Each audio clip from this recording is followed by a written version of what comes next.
January 13, 2025, News Report 1. According to Radio France Internationale, RFI, with just 2 weeks remaining before the Spring Festival, migrant workers in various parts of China have started to raise concerns over unpaid wages. Recently, a series of extreme events sparked by unpaid wages have attracted widespread social attention. On January 4, a group of workers in Zhaoqing, Guangdong, climbed onto the roof of the local Housing and Urban Development Bureau to protest for unpaid wages. On January 7, construction workers at a site in Yibin, Sichuan, sat outside windows and climbed onto the bureau's roof to express their demands. On January 8, 5 workers in Gansu gathered on the roof to protest for their unpaid wages. On January 9, workers in Zhengzhou were also seen standing on rooftops to demand their wages. These incidents have again brought the issue of unpaid wages for migrant workers to the forefront of public debate. This issue occurs almost every year before the Spring Festival, but this year's situation is particularly severe. Industry insiders analyze that the significant financial pressure on local governments is a key factor in the worsening unpaid wage problem. Behind many enterprises' wage arrears to migrant workers is the local government's delay in paying for projects, while the growing debt from large-scale infrastructure projects has further exacerbated the situation. Some migrant workers, in an attempt to draw attention, have chosen to wear red clothes and block related entities, only to be dispersed by the police. In frustration, they have resorted to more extreme actions, such as climbing rooftops to express their demands. In response, the police stated that such actions, like jumping from buildings to protest, are illegal and dishonorable, and may even result in administrative detention. However, from the workers' perspective, demanding payment is their legal right, and the local government's failure to address wage arrears while treating workers as criminals is clearly unsatisfactory. According to media reports, 99% of migrant workers struggle to receive their wages monthly, with some even unable to receive the basic 1,000 yuan needed for living expenses on time. The underlying cause of this phenomenon is the financial difficulties of local governments and the chain reaction from unpaid project funds. Although the government has promised for years to address the issue of unpaid wages, it has persisted for 20 years without a permanent solution. News Report 2. BBC reports that the brutal reality behind the allure of Chinese e-commerce platforms has been exposed: sweatshops and the arduous labor of workers. Taking Guangzhou's Panyu district as an example, there are around 5,000 garment factories, many of which produce clothing for e-commerce platforms. Most of these factories are located in urban villages, such as the famous Shine Village. In these factories, workers work 75 hours a week, typically from 8 a.m. to 10 p.m. from Monday to Saturday. Even on Sundays, the working hours are only slightly reduced. What is even more shocking is that workers may only have 1 day off a month, or sometimes no rest at all. A female worker from Jiangxi province, interviewed by the media, revealed that her wages are calculated by piece rate. She earns 1 to 2 yuan for each t-shirt produced and needs to complete 12 to 13 pieces per hour. After working 12 hours a day, her income is only 180 yuan, and her total monthly income, without any days off, is around 5,400 yuan. The high-intensity labor results in a meager salary, and the workers' lives are filled with helplessness and hardship. The report pointed out that the success of e-commerce platforms like Shine relies on cheap products, which are supported by the low-cost labor of workers in sweatshops. Although Chinese labor law clearly stipulates that daily working hours should not exceed 8 hours and weekly hours should not exceed 44 hours, these regulations are often ignored in many factories, and local governments basically turn a blind eye to this phenomenon. Not only in China, but similar labor exploitation issues have also drawn international attention. In December last year, Brazil's Ministry of Foreign Affairs announced the suspension of temporary visas for workers at the Chinese company BYD's factory in Brazil due to reports of slave-like treatment. This situation parallels issues in the Western European supply chain and has raised further doubts about the transparency of global supply chains and the protection of workers' rights. News Report 3. Radio Free Asia reports that the University of Michigan announced on January 10 the termination of its partnership with Shanghai Jiao Tong University, citing national security concerns. The two universities had co-founded the Michigan-Shanghai Jiao Tong University in 2005, a 2+2 program where students complete coursework at both institutions and receive degrees from both universities. In August last year, 5 Chinese international students from this program were seen filming near the Grayling military base in Michigan, which was conducting a military exercise with 7,000 U.S. troops, including Taiwanese officers. The 5 students claimed to be journalists, but military equipment photos were found on their cameras. This incident attracted widespread attention, and the chairman of the U.S. House Select Committee on China, Mike Gallagher, wrote a letter to the University of Michigan, accusing the university's collaboration with Shanghai Jiao Tong University of helping China advance its military modernization. In addition to the University of Michigan, Georgia Tech also announced in September that it was ending its collaboration with Harbin Institute of Technology, and the University of California, Berkeley, terminated its partnership with Tsinghua University in December. This issue has sparked online debates, with many netizens commenting that China has recently increased its crackdown on espionage activities and has been accused of mobilizing its citizens to steal technology. In addition, Chinese hackers have been repeatedly accused of attacking U.S. infrastructure and the Treasury Department, raising further concerns in the U.S. about China-U.S. technology cooperation. News Report 4. Newsweek's investigation reveals that Chinese engineers have recently invented a fast and cheap device for cutting undersea cables, raising concerns about whether the Chinese government intends to sever undersea communications and energy pipelines. It was reported that the Zhejiang Institute of Water Engineering filed a patent application in 2020 for a towing device designed to cut undersea cables. The patent application mentions that there are illegal cables along China's coast that need to be cut, and traditional methods are too expensive, so a quick and low-cost undersea cable cutter was developed. This device is described as a spear with a cutting blade, and its design has garnered widespread attention. In recent years, Chinese cargo ships have been implicated in multiple incidents of cutting undersea pipelines and cables. In October 2023, the Chinese cargo ship, Xingxing Beiji Xiong, was suspected of cutting a local gas pipeline and cables in the Baltic Sea using a towing device. In the same year, another Chinese cargo ship, Yaipan 3, severed 2 undersea cables in the Baltic Sea with the help of a towing device. On January 10, 2024, the Chinese cargo ship, Xuanxin 39, was also accused of cutting Taiwan's undersea cables. It is still unclear whether these incidents are directly related to the equipment invented by the Zhejiang Institute of Water Engineering, but the possibility of its application in these events has raised concerns. Additionally, Reuters reported that Chinese cargo ships have been involved in similar incidents, targeting not only undersea cables but also gas pipelines and other critical infrastructure. There is widespread doubt about the actual use of these technologies and the Chinese government's intentions, prompting calls for enhanced international cooperation to ensure the security of undersea communication and energy networks. News Report 5.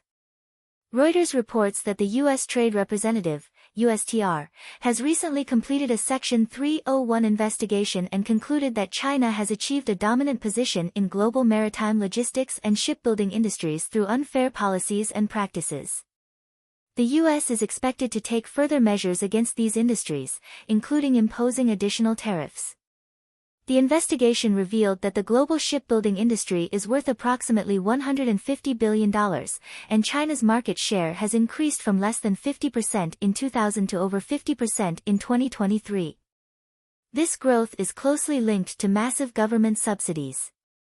Meanwhile, the U.S. shipbuilding industry's global market share has fallen to less than 1%, gradually being replaced from its previous dominant position. This Section 301 investigation into China's maritime logistics and shipbuilding industry began in April last year to assess whether China's use of subsidies and other methods constitutes unfair competition in the global market. The report pointed out that through government support and industry policies, China has significantly strengthened its shipbuilding industry's global competitiveness, putting immense pressure on related industries in other countries. Analysts suggest that the U.S. may impose tariffs on China's maritime logistics and shipbuilding products to address unfair competition and protect its domestic industries. This action could further escalate tensions in U.S.-China trade relations. News Report 6. Radio France reported that Malaysia's Ministry of International Trade and Industry announced on January 13 that it will impose temporary anti-dumping duties on iron and non-alloy steel products with widths greater than 600 mm from China, India, Japan, and South Korea. The specific products may include steel plates, with tariff rates ranging from 2.5% to 36.8%. Malaysia plans to make a final decision before May 10. In recent years, China's steel products have been heavily exported due to overcapacity, triggering anti-dumping measures in many countries. Several countries have imposed tariffs on Chinese steel products to protect their domestic steel industries. For example, in May last year, the U.S. imposed a 25% tariff on Chinese steel products. Later, in October, Canada also announced a 25% tariff, and in November and December, India imposed additional tariffs of 20% and 25% on related products, respectively. Experts point out that although Chinese steel products are competitive in the international market, their low-price strategy and the overcapacity-induced dumping problem have become a focus of attention in many countries worldwide, leading to more trade barriers for Chinese steel exports. News Report 7. Voice of America reported that on January 12, the Philippine Coast Guard stated that a Chinese Coast Guard ship with a displacement of 12,000 tons appeared in the Philippines' exclusive economic zone from January 11 to 12. In response, the Philippines sent the patrol vessel, Teresa Magbanua, to confront the Chinese ship. However, the Chinese Coast Guard ship is 5 times the size of the Magbanua, equipped with a 76 mm naval gun, and capable of long-duration missions, earning it the nickname Monster-class Coast Guard ship. Meanwhile, Philippine President Marcos, Japanese Prime Minister Kishida Fumio, and U.S. President Biden held a video meeting on January 13.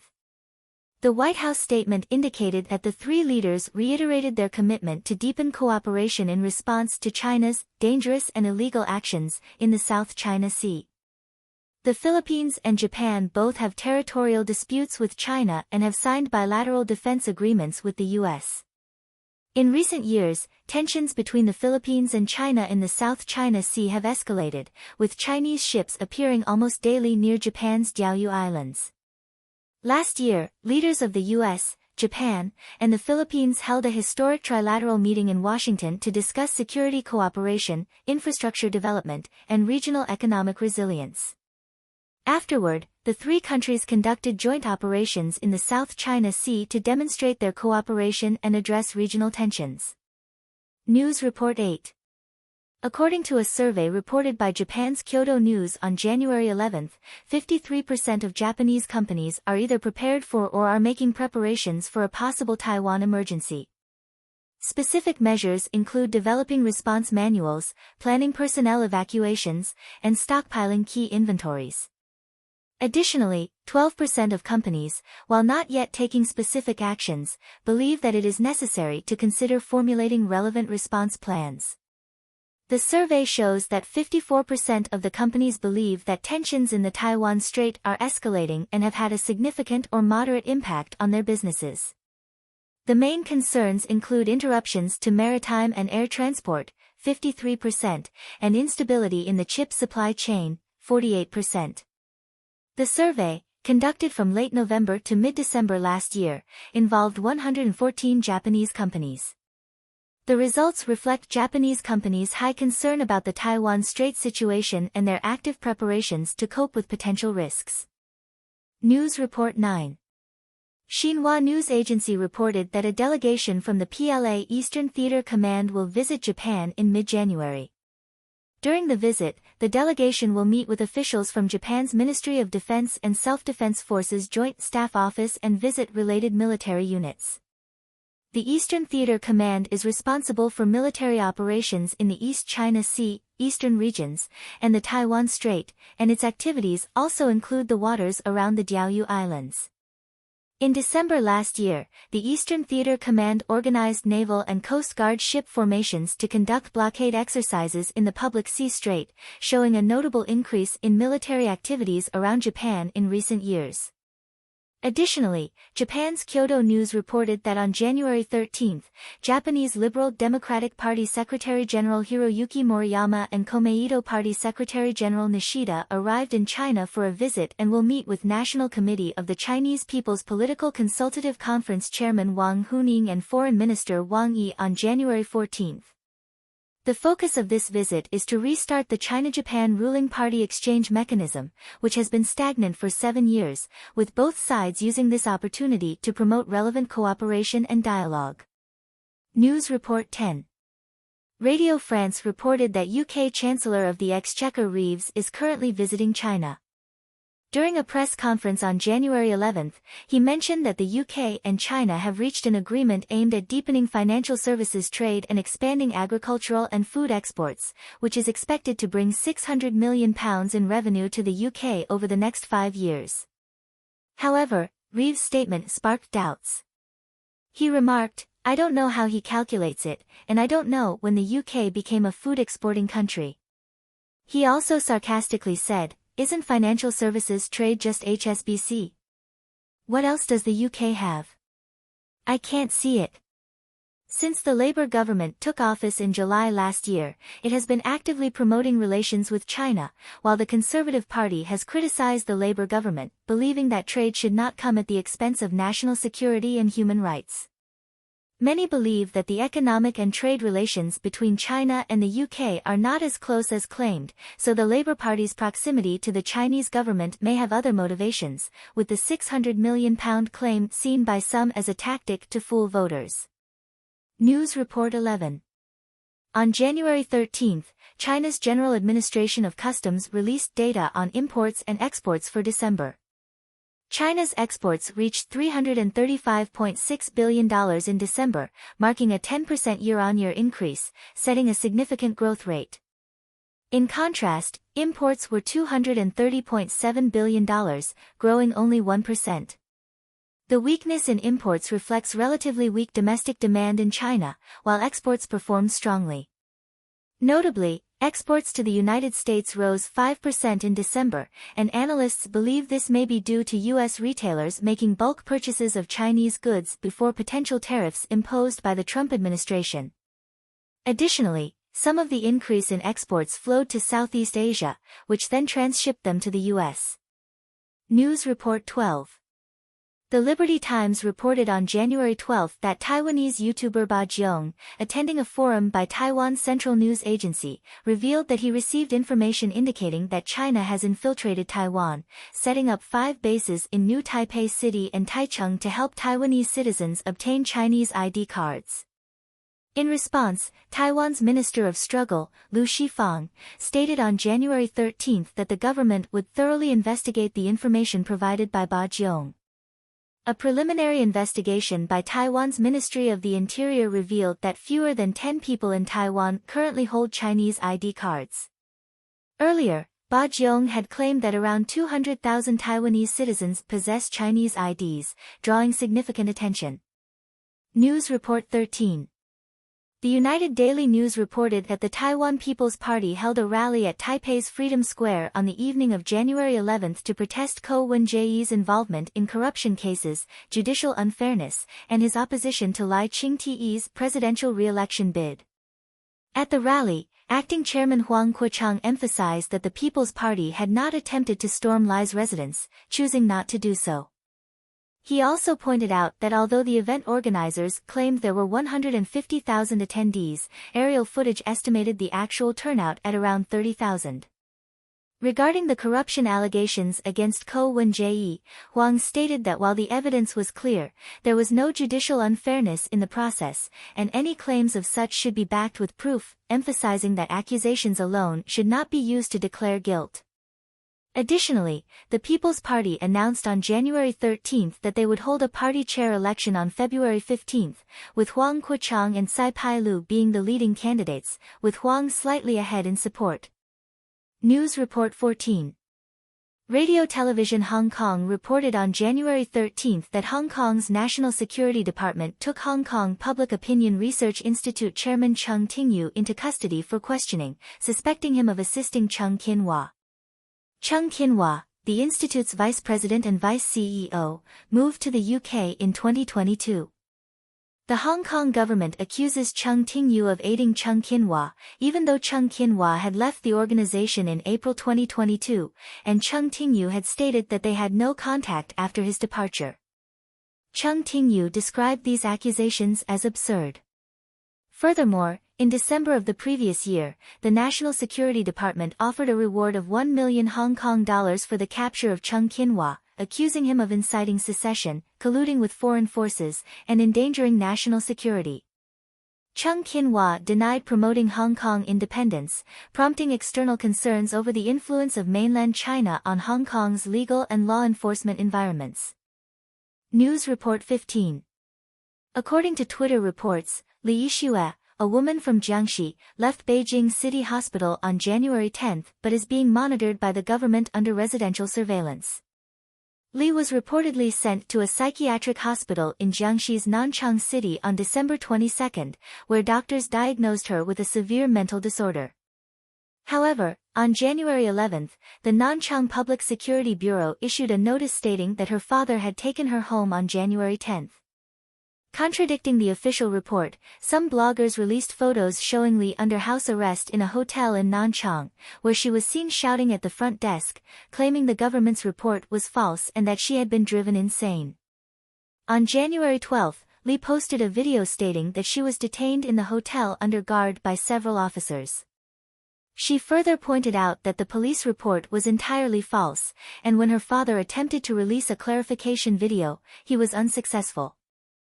The incident has drawn widespread attention, with public scrutiny of Li's situation and the actions of the government and police.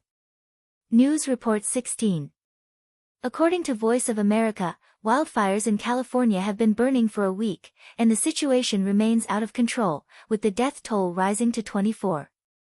The fires have destroyed approximately 12,000 homes, with economic damages estimated at $57 billion.